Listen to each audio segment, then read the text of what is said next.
So today's daf is daf Tzadik Beis in Masechet Sanhedrin, Perek Chelik, the last Perek. Again, we learn for Achenu Kol Beis Yisrael and about Sarah Shivya. May our troops all be safe and come home safely. We're up to the very first of the widest lines on the page, a little bit below the halfway mark, the widest lines, middle of that page. Omar Belazar, we're talking about things that Rabbi Elazar said. And we're going to have many things that he had said. If a person has knowledge, eventually he will become wealthy thereby. Shenemar uvidas, through knowledge, chadar mimolu kolhon, the rooms will be filled of all kinds of assets and wealth.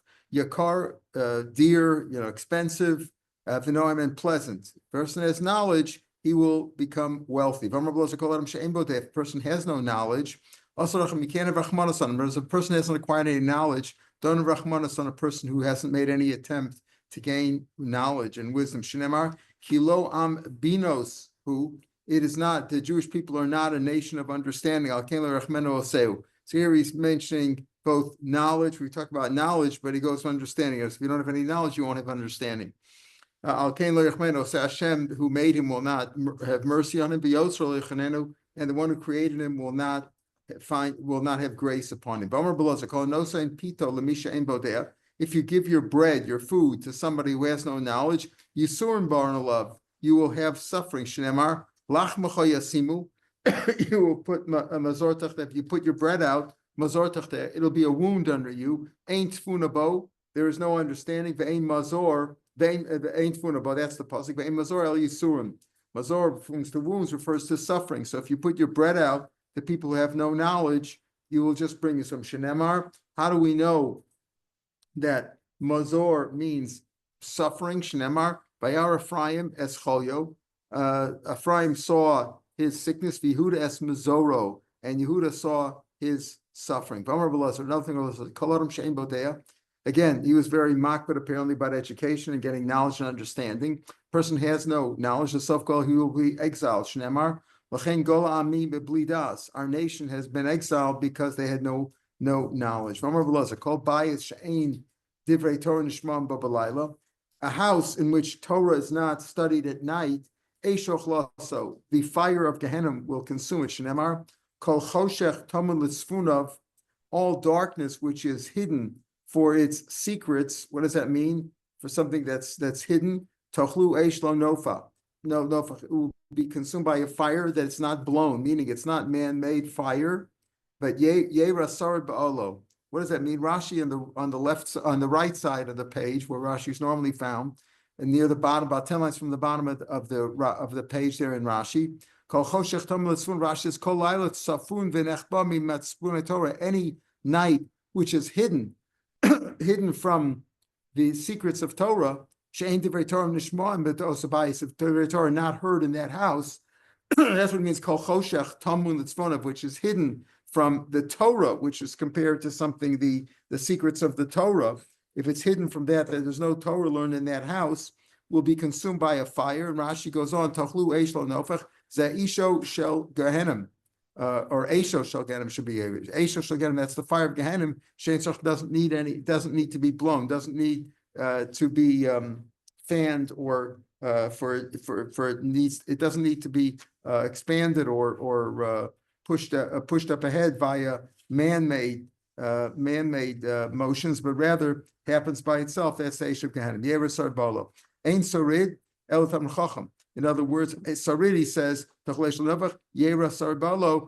goes on to say, Misha Rabba Einav Sheish Sarbalo, somebody who is upset, he's angry that there is learning, there's Torah in his house. How do we know Sarid, which means a refugee or somebody who remained? Pardon? Sarid means a survivor. A survivor, yes, somebody who remained. Yes, somebody who remained. Ein Sarid Ella Tam Chacham. First of Chacham Shenemar Uvesride Masher Hashem Koreh, to the remnants that Hashem calls. So you're talking about the people who, like you say, who survived, people who remained. That refers to the Talmud Chacham. So if a person is angry that there's no Torah in his house, that's what it refers to. Kol choshech tamel tzodov tochel will be consumed by fire. That's another memra that Rabbi Elazar said. A house that has no Torah at night will be consumed by fire. The Amr Abelazar, Kol she'einu mahana tamid chacham min nechas. If a person does not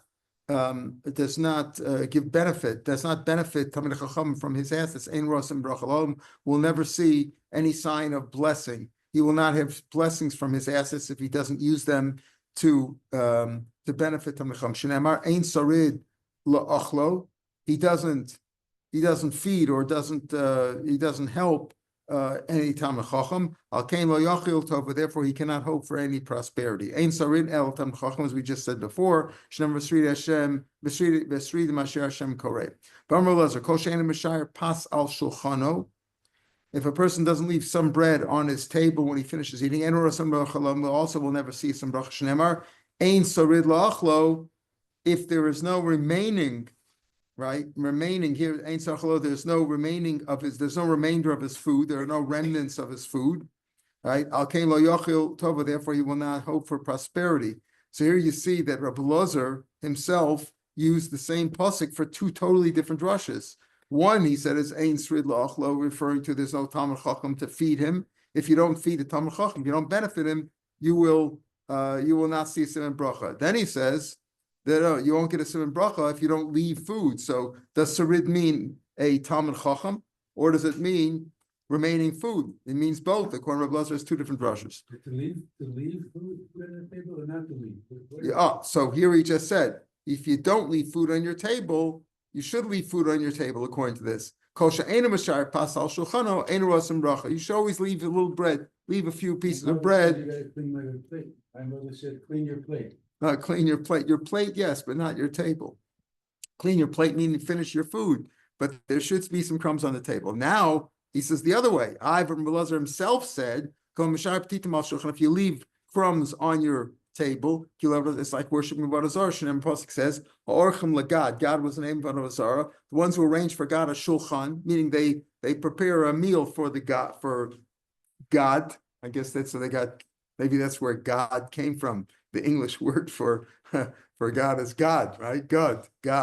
Orchim legad shulchan. They prepare shulchan for him. V'amalim lemani. Money was also named another avodah zarah. Limsach who fill a libation or a drink for mani, another avodah zarah there. The point then is this: you just said you should always leave the table with some food remaining on the table. That's a siman bracha. If you leave on the table, if you don't leave, it's not good. Here he says, if you leave bread on your table, it's like you're worshiping Avodah Zarah, because they would prepare food for the Avodah Zarah on the table. Obviously, the Avodah Zarah couldn't eat it, but it was there, right? So which one is it? Rabbi Lazar seems to contradict himself.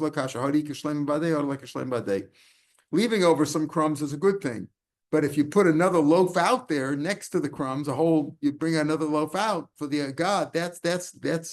That's like leaving it for Avodah Zarah. Rabbi Lazar, if you change your voice, you try to hide your voice, so you shouldn't be recognized. It's like Avodah Zarah. Why? It says here, who said that? Yaakov said that, right? To Yitzchak. What if or to Rivka, right? To Rivka, look, I'm going to if I pretend to be Esav, right? I'll be found out, and I'll be considered a deceiver, because you see that I'm cheating, and that's what he did. He changed his word. It says Hevel Hema, the Avodah Zarah, are nothing. Maaseh Tatuim, works of deception. So you see over here that if you change your voice, it's like Avodah Zarah. Amar Blazer, call Mistakal Be'erva, person who looks at nakedness, Kishtaneres, his sexual drive will be diminished. It'll be emptied out. Shinemar, area teor kashtecha. If he looks at erva, if he looks at nakedness, then his strength, his sexual strength will be emptied. You should always be humble. Kavel is a word for humble. Rashi says on the left side, have a onav v'tichya. In other words, be humble and be hidden, so to speak. Don't go out there. Don't be a big shot. If you do that, if you are humble, kayam, you will endure. We see it also in the Mishnah. Let's say there's a question whether the house you're in has a tsaras, has leprosy. So if it's a dark house, the Kohen has to come and look at it and pronounce it that it has leprosy or not. Let's say it's a dark house and you can't see. leave it that way. Ain't possible. Don't open the windows. Literally, better not to, because if you're quiet, if so to speak, if you're hidden and you don't see it, you'll endure. Same thing, just like we see the house. If the house is, so to speak, hidden, you can't see in there, it's dark. It remains, it endures, it remains, it's not destroyed. Same way, a person, if he is quiet and unassuming and he's a modest person, he will endure. The pasuk says like there are three things that cannot be totally satisfied. Sheol, the grave, Va'otzarechem, and the narrow part of the womb, let's call it like the vagina, and Oretz, and the land, ground, Lo Sava Mayim, you can never be satiated with, you can never satiate it with water, meaning all these things are never they're never satiated, neither the grave, nor the womb, nor the land. The Chimayin Shol Eitzel Rechem, and his idea is that the grave can just keep, can take a never-ending amount of bodies, right? There's no end. It goes up to infinity. There's no end. And the same thing with Otza Rechem, meaning Rashi calls that Be'ilos. In other words, it never is satiated with all the times that it has Bia. And Eretz, and the land, it could always absorb more and more water. There's no limit. What's the comparison between the grave and the womb? Just like the womb takes in and exudes, right? Meaning it takes in the Shechva Zera at Bia and gives out a baby. The same thing with the grave. People go into the grave and people will come out of the grave. It certainly should be that way. That the grave should exude the people who went in there and become alive again. The womb, where when the sperm enters the womb, it comes in quiet and secret, right? There's no big fanfare. People, nobody's talking over there or yelling. But when it comes out, when the baby comes out, the baby's crying and screaming. So marach, something where it goes in quietly and comes out screaming. Sheol, when it comes to the grave, where people go into the grave with kolos because everybody's crying when they put the person in the grave, everybody's screaming. And certainly when it comes out, it's going to come out kolos, meaning he's going to live, and that's what Rashi says. And in terms of the kolos, what's the call that when people are going to, we say the kavachoma, right? Marach, when it comes to a baby, which the baby starts off quietly, it's quiet there. There's nobody screaming or crying. But when it comes out, the baby comes out, it's crying. So the grave, where it goes into the grave, people are crying. Certainly it's going to come up a kolokos. What's the kolokos to come out by Tchias HaMesim when the dead are going to be resurrected? So Rashi says, Shenemar yitaka b'shofar gadol, bayomahu yitaka b'shofar gadol. There's going to be a great shofar. It's going to be a great noise when they're going to be Tchias HaMesim. So Mikan Shuvulom Ein Tchias HaMesim in Torah. Here's your proof. You say Ein Tchias HaMesim in Torah. Here's your Kal V'chomer, right? You have a Kal V'chomer shows you that since the pasuk says it's a pasuk in Mishlei. Again, before we were talking about pasukim in Torah's Moshe, but there are some pasukim there from Nachtu. Here also we see a pasuk from Ksuvim Sheol Va'otzer Rechem. There's a comparison between the Sheol and Otzer Rechem, just like by the Otzer Rechem. It's a Kal V'chomer, it goes in quiet, it's going to come out with noise. By Sheol, when it goes in with noise, certainly the body's going to come out with noise. You talk about Shav Gadol. Here's the tshuva. Now, Rashi says over here. Let's see the last. We're up to the last two lines on the page. Tanad Ve'elio in the Gemara. Tanad Ve'elio. Tzadikim Shasach Rosh Baruch Alechos, and the tzadikim that Hashem is going to eventually resurrect them. Ain't chosen lafram. Once they are resurrected, they're not going to die. This is a question. When people are going to have, it's going to be Tchias HaMesim, are they going to live forever? Or will they also live and die? The Gemara over here says that according to this opinion, they're not going to die again, but there are other opinions also. But just as a preamble, again, we've talked about, we know we're in Olam Hazeh, right? This world is Olam Hazeh. But there are three things that we always talk about. Tchias HaMesim, Olam Haba, and Yemos Mashiach. Now, Olam Hazeh we're for sure in. Are we in Yemos Mashiach? Could be, right? According to some, right? The Chofetz Chaim wrote 100 years ago, Ikvas of the Mashiach, right? He said this is the time of the Mashiach. Could be that's the Yemos Mashiach. But what is the order? Certainly Olam Hazeh comes first.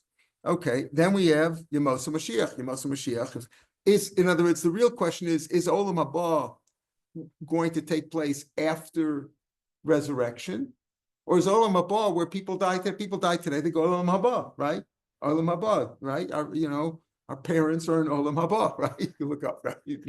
Right? Parents Olam Haba. What is Olam Haba? Is it Olam Haba where people go to today when they die, if they're good people? Or is it something in the future? That's also a debate. Maybe it's both.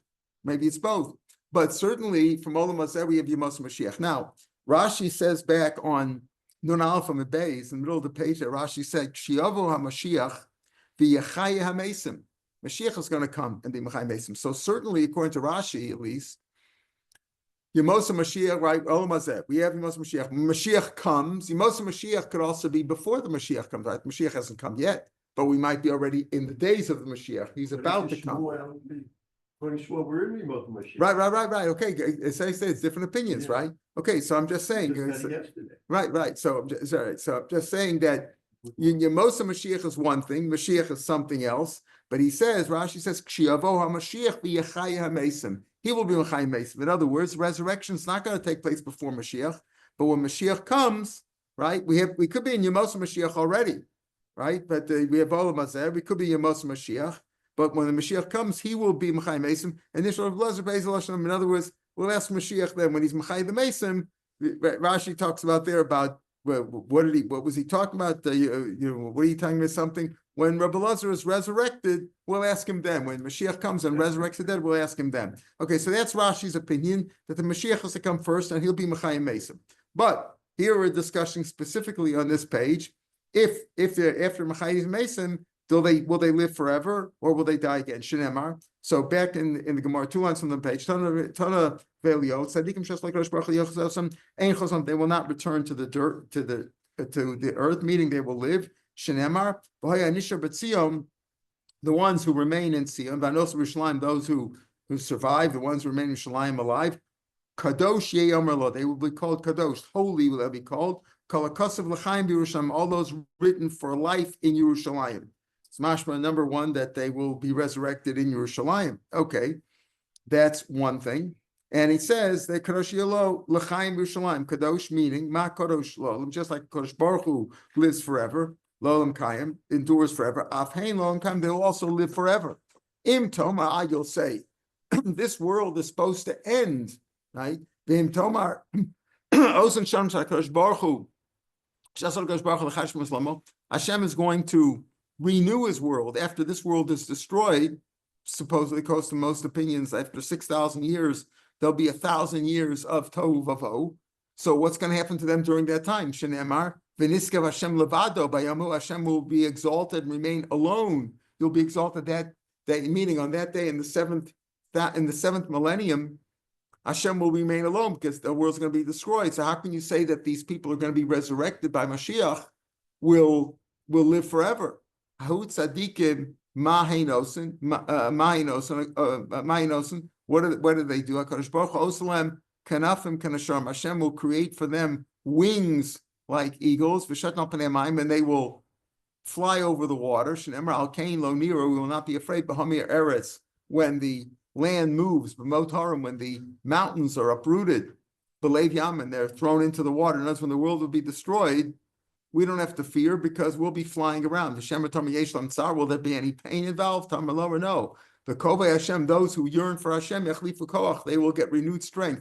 Yalu aver, they will sprout wings. Kenesharim, Yarutz of Loiga, they will run, they won't be tired. Yelchuv Loyafu, they'll walk and they won't be weary at all. So the point is that according to this opinion, Mashiach apparently will come before the 6,000, before the year 6,000. He will resurrect the dead, right? Those who are roi to be resurrected, and they will live forever, even surpassing the time that the world will be destroyed. They will still continue to live. Rashi says, in the last Rashi on Amar Aleph on the left side, La'achar sheyichyu shuv ein chozrim la'afram, bein Yemos Mashiach u'olam haba, between Yemos Mashiach and olam haba. So according to Rashi, olam haba is the next world that we get to, not necessarily where we go to after we die now, but we have olam hazeh, Yemos Mashiach. Mashiach will come, resurrect them, and what will happen to them between Yemos Mashiach and olam haba? Because the next world won't be here. Ella basar miskayim aleim. They will remain with their flesh ad sheyeshuvu until they will return to yichli asud level. Interesting. He says it's not not so much that they will live, or they will continue at least to live asud level. Okay. V'neilef mimesim shech yichaskel. Okay, so here the question was this. Talmud Be'elyahu said that when there's going to be chiyas mesim, they're going to live forever, right? But on the other hand, the Gemara says v'neilef mimesim shech yichaskel. Yecheskel famously had revived some people who were dead, and they died eventually, right? So why don't you learn from Yecheskel? There was already a Tchias Mesim and they died. We had similarly the Nevi'im, Elio and Elisha, they revived people, and those people eventually died. So why don't you learn from Yecheskel? Yecheskel had revived a group, and they didn't live forever. So several answers. Some say he holds like this sheet, and that's Talmud Be'elyahu holds. The Yecheskel was not really Machayim Mason, was just an example. It was just to show that even these people who weren't worthy of revival, they were revived, just to show that Hashem can do it. It's like a mushal, it's a parable. It didn't really happen. Did times a machlokas. The Mason that we find that Yecheskel revived in Yecheskel in the Navi, according to this opinion, they stood up, Shira, and they sang a song to Hashem Umesu, and eventually they died. Mashira, what should they say? Hashem meimis b'tzedek. Hashem kills righteously, and He revives them with mercy. They said this year, Hashem meimis mechaya morid she'al in Shmuel Aleph. This pasuk is not mentioned before as Hashem kills and is mechaya. Morid she'al brings them down into the grave, and brings them back up. Remember, meimis mechaya we said by itself could be He kills some and makes others and gives birth to others, right? But Morid Shal Vayol is pretty clear. Takes them down into the grave and picks them back up from the grave.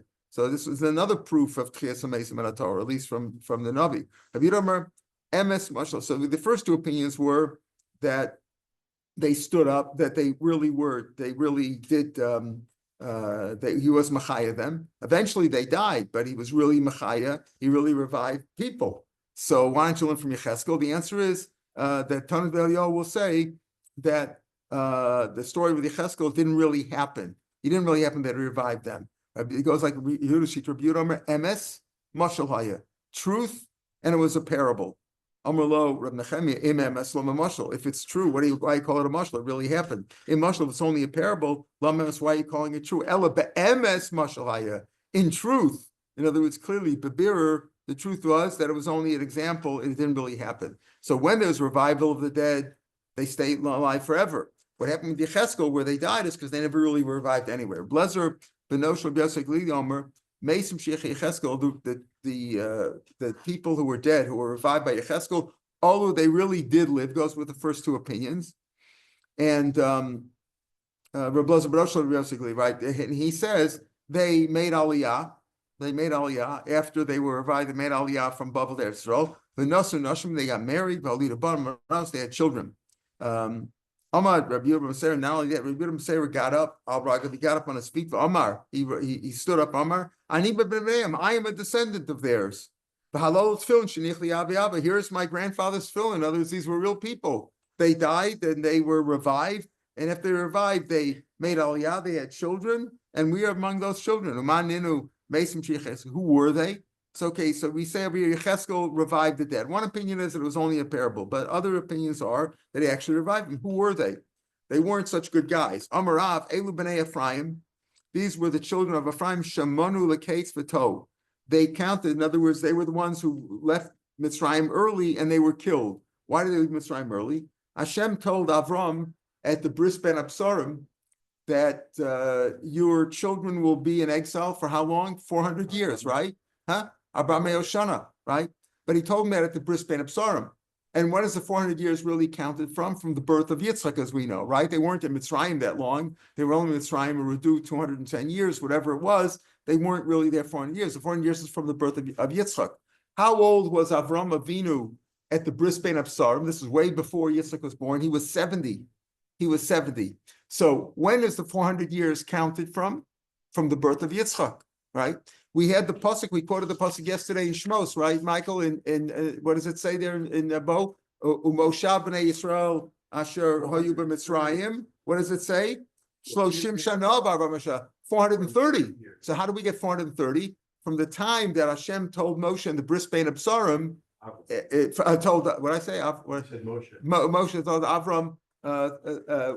It would have been 430 years because Avram was told the Brisbane Absarim took place when Avram was 70, 30 years before Yitzchak was born. So if you add that 30 years to the 400 from the time Yitzchak was born until they left Mitzrayim, that's 430 years. That's what the pasuk says. They were there 430 years. And he first told Avram, you're going to be in exile for 400 years. Okay, so they are the 400 years, Bnei Ephraim, and they made the cheshbon from that day, from the Brisbane Absarim. So they were 30 years too early, right? If you count from the Brisbane Absarim until they left Mitzrayim, right? Brisbane Absarim was in 1948 plus 70 is how much? Would have been 2018. So in the year 2018 on our calendar, 2018 would have been the Brisbane Absarim, and they left Mitzrayim and left Mitzrayim 430 years later.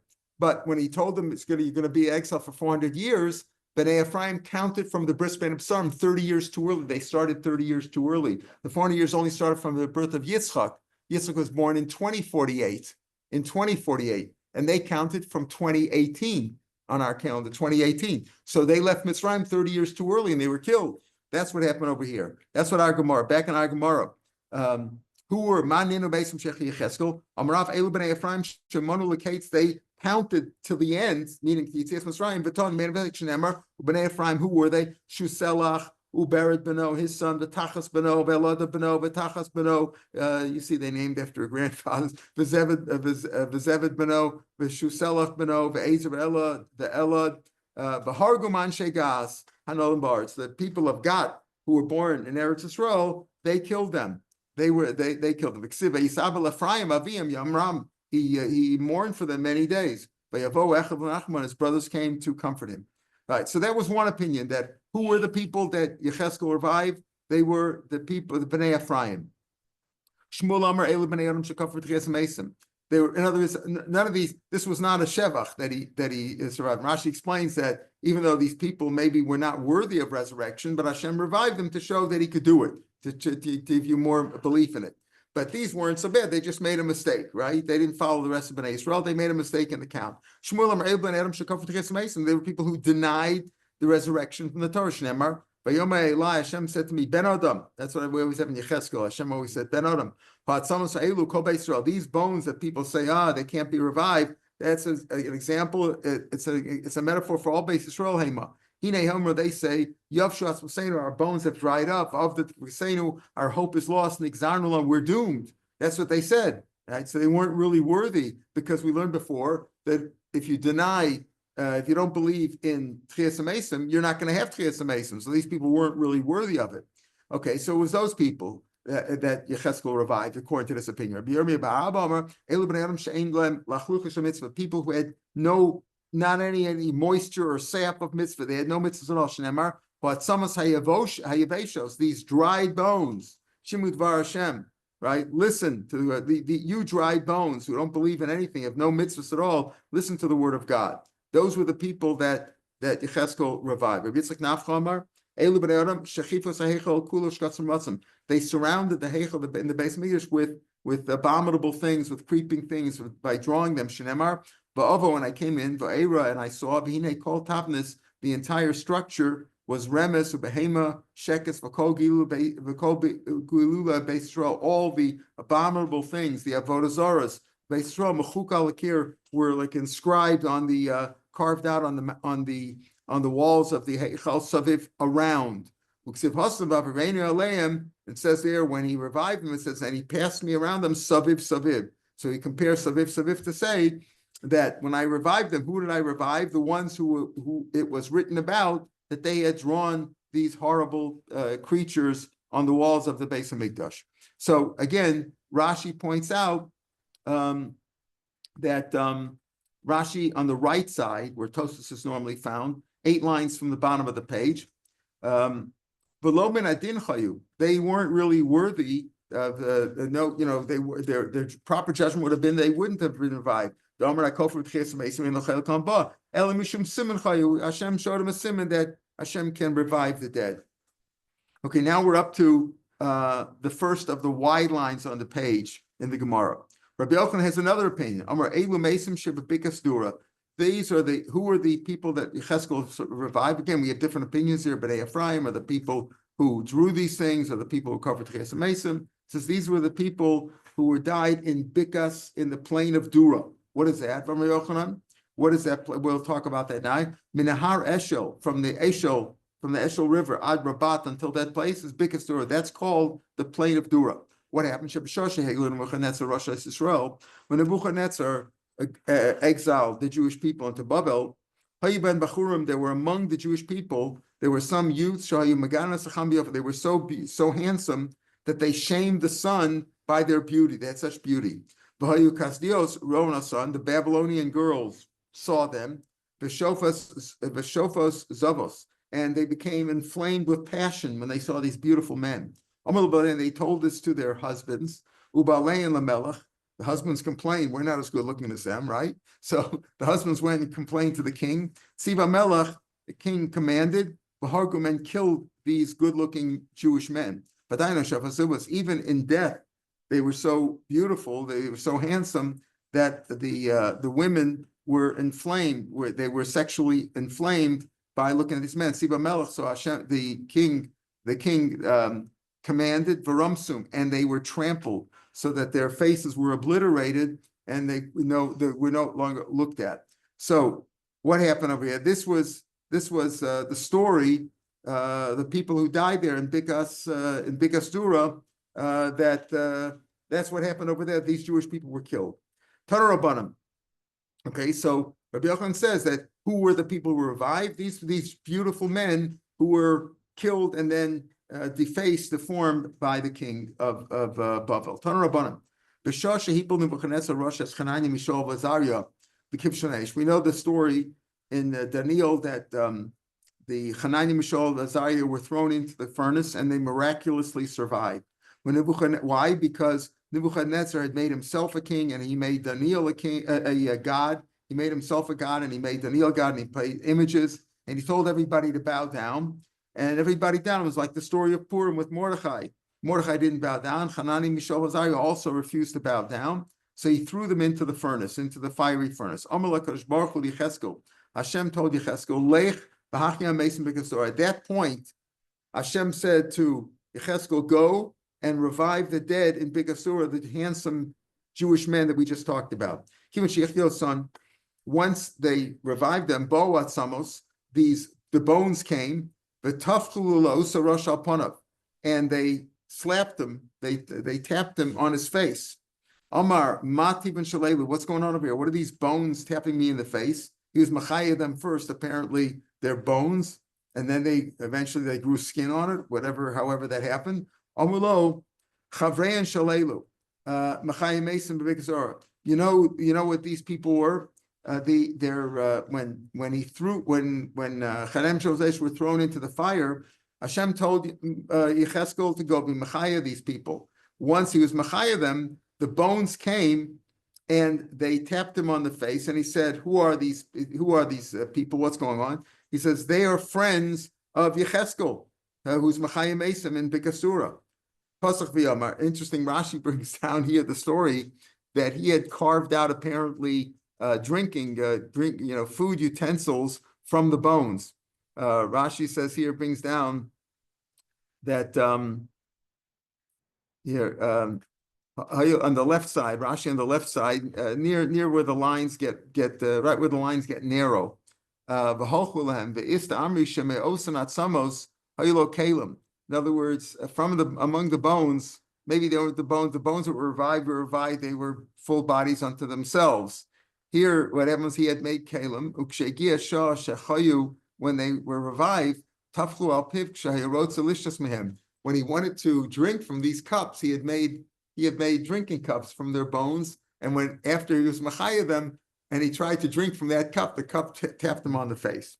Okay, so that's what Pasuk Amar. So when Nebuchadnezzar saw that Hananiah, Mishael, Azariah, he had thrown him in the fire, and as we'll see, obviously they survived. But he also saw that Yecheskel revived these dead. He said, "Wow, what a God!" Amar Asui Kamar Avron, how great are his signs, as God's signs. But Tmui Kamat Kifan, and how mighty are his wonders. Malchus Olam, his kingdom is a kingdom forever. V'sholtani am dor, and his dominion is forever, from generation to generation. He said these great words. He said beautiful things about the Rebbeinu Shalom. Rabbi Yitzchak said he was saying such nice things that he made us look bad. It was like Yitzchak Zov Rotzach L'Toch Piv Shalos Rasha.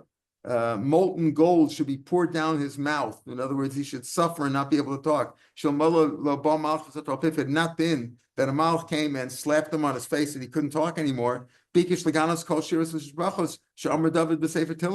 would have embarrassed the beautiful songs and praises that David said in Sefer Tehillim. That's how great Nebuchadnezzar's words were going to be had he not been stopped by a malach. Tan Rabbanim.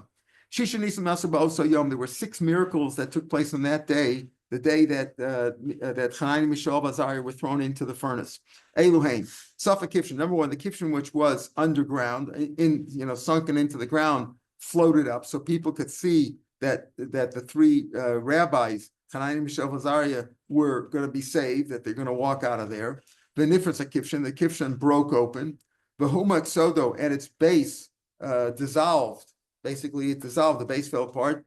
The Nebuch Tzalpov and the idol that they had set up fell on its face. And 4 kings among Nebuchadnezzar's group were killed, they were burned. And Yecheskel revived the dead people in Bikasura. Those were the 6 miracles. Kul and Gemara, they're all traditions. But the 4 kings that were burned, that they were killed then, that's a pasuk, because it says Nebuchadnezzar Malcha, Shalach, Nebuchadnezzar the king, Shalach Lemech, he sent to gather various officers. These are different words. It's similar to what we have in the Megillah, Michael. Ach Ashtar Panei HaMelech, right? These are all various kinds of officers, governors, presidents, whatever you want to call them, all kinds of mayors, etc. Look at the list here. Ach Ashtar Panaya, Sagnaya, Pachvasa, Adar Gezira, that's 4. Gezdebraya is 5. Tedbraya is 6. Taftaya is 7. The Chol Shultanimus and all the other officials. So, like, there's 8 groups of officials here. Viksiv, Itun Gavranya, these Jewish people. Viksiv, it says, look what happened. They're living in there. They weren't burned up.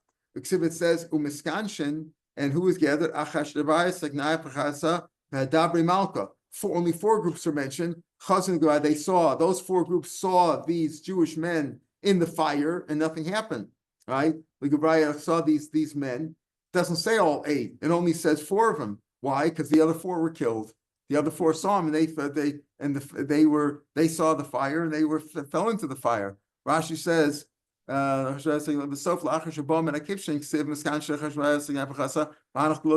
must have been burned up. So it's much from the pasuk that 4 out of the 8 groups of officers were killed. And that's what he said, the 4 kings. Tana Devei, Rabbi Elazar ben Yaakov. Afil b'shas sakana. Even when a person is in life danger, lo yishan on masatz moment abanas. He shouldn't change himself and give up on his dignity. Shalosh Shneimar. Ba'ad and Gavra, these men, Elach, these men were put in the fire. Kafsu, they were tied up.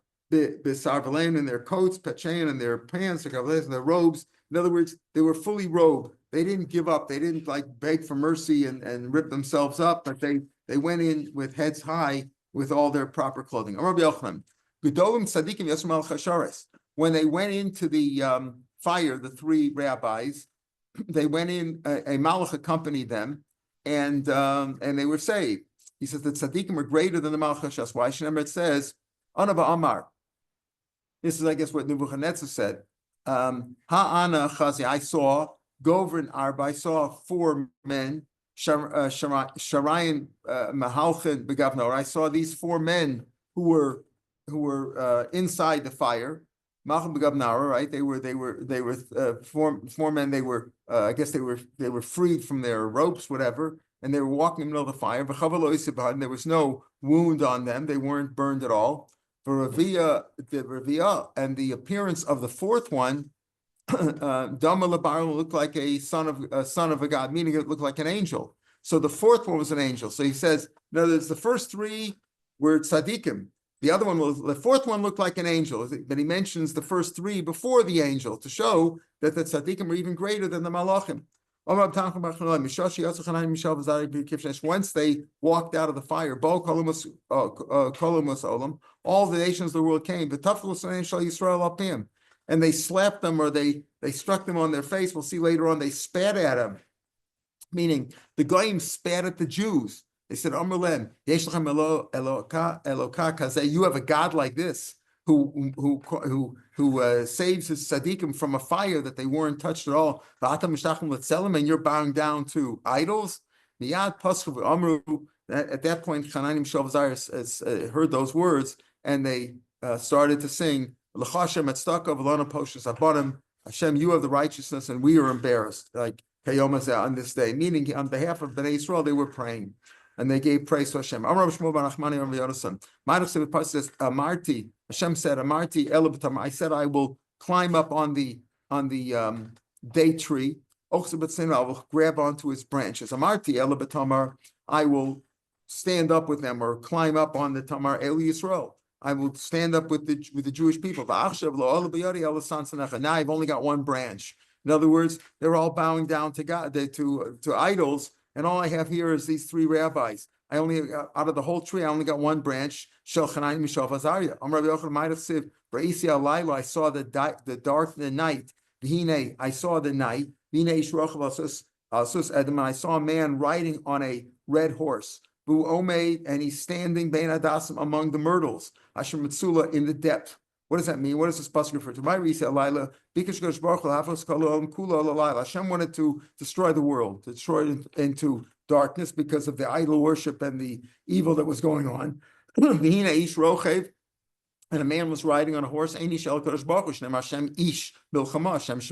So Ish refers to God. Also said him on a red horse, because Hashem wanted to destroy the world, turn it all to blood, make a big bloodbath out of the whole world. Once he saw Chanam Shavazariah, and he saw how great they were, and they were willing to die rather than bow down to the idol. Niskara Daito, Hashem's mind was cooled off, and his anger was assuaged. Shenemar v'huomei ben Adasim, he stood among the myrtles. Hashem in the depths. Ein Adasim el tzadikim.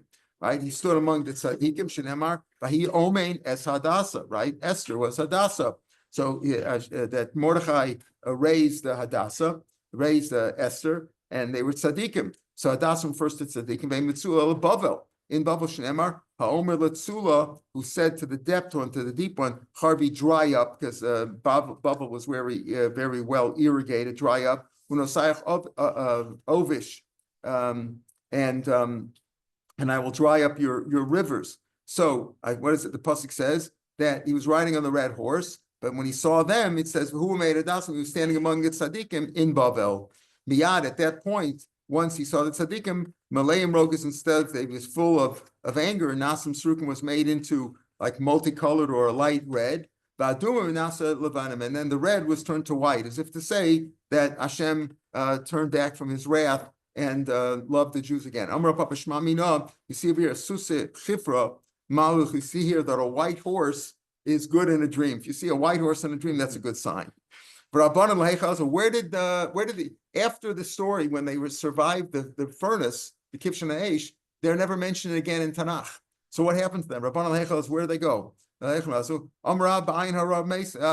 looked and said, look at these great guys. They had an ayin hara. Shmuel Amar, Barok Tavu, the spit that the Goyim spit at all the Jews, well, you got a God like this and you're bowing down. All that spit they drowned in. They made aliyah. V'nasu nashim, and they got married. V'ali the bottom of they had children. Ketanite machlokas. Rabbi Lazar Omer b'ayin hara. Like the first opinion, they died b'ayin hara. Rabbi Shua Omer, Barokta, where they died they were drowned in the spit. So we have three opinions here. Shenemar, Shmana Yoshua Kohen Gadol. Listen here, Yeshua Kohen Gadol. You and your buddies, your friends who live before you, Ki Anshe Mofas, they are men of wonder. Right, wondrous things. Who are the people who a wonder was done to them, like a miracle? So you see, they lived together with Yeshua Kohen Gadol. But Daniel, where was Daniel? He was like the fourth guy. He had disappeared. He wasn't there at the time that Hanan and Mishael were thrown into the fire. Amarav Lamechra Nara Rav of Tferia. He went to dig a great river in Tferia. That was his job. He went there. He was sent there by Nebuchadnezzar. Shmuel Amar Lasuya Bizra Daspasta. He went to bring alfalfa seeds, and he was sent on a mission. Rabbi Yochanan Amar Lasuya Chazir Alexandria Shemitzrayim. He went to bring pigs from Alexandria in Egypt. So why could he bring pigs there? Because they wanted to grow this good breed of pigs. Any of the time Tudus Arofa Amar Tudus had said that ain't part of a Chazir Yotzim Shemitzrayim. They never allowed a cow or a pig, a hog, to leave Alexandria. They didn't first cut out its womb because they wanted to keep the market for these good animals, right? Like Arabian horses or whatever. They had Egyptian cows and Egyptian hogs, and they didn't allow any to leave without first cutting out the womb so that nobody could reproduce with them. They'd have to buy only from Mitzrayim. So how could he do that? So they shouldn't give birth. The answer is Zutri Icy below the tie. What happened was they brought small ones. In other words, they didn't think, when the Egyptians at the customs at the border in Egypt, they didn't think that these little ones were going to be used for reproduction because they were babies, so they let them go. So there were three people at that time, that advice that was given that Daniel left. HaKadosh Baruch Hu, Daniel and Nebuchadnezzar, three people or three individuals, according to HaKadosh Baruch Hu, were there. They decided that Daniel shouldn't be there. HaKadosh Baruch Hu, Amar Nezel, Daniel should leave Bavel now. Let him get out of town. People shouldn't say shouldn't say that he was saved in his because that the other three were saved because of the schus of Daniel, who was a tzaddik. No, let them be saved on their own schus and on mine, that I will save them. So Daniel shouldn't be there. Daniel Amar Ezel Me'achad, since Nebuchadnezzar was bowing down to Daniel as if he was a god, he said, they're bowing down to me, maybe I will be killed too, because it says Psil Elohim, maybe you should burn them in fire. So I'm going to get out of here to save my life because they think I'm a god. Amar, because there's a Yazal to name should leave. The Lulama, they shouldn't say the Kayala Benura, that I burn my own God. He's my God, Daniel's my God. Shouldn't say I burn my God down in fire. How do we know that Nebuchadnezzar bowed down to Daniel? The Chsiv, it says, Ba'ad and Malk, at that time, the Malk and Nebuchadnezzar, Nafal, he fell on his face. Well, Daniel stuck and he bowed down to Daniel. All right, we'll pick up here tomorrow at the two dots from Kohamar Shem Svakas. More continuing this discussion.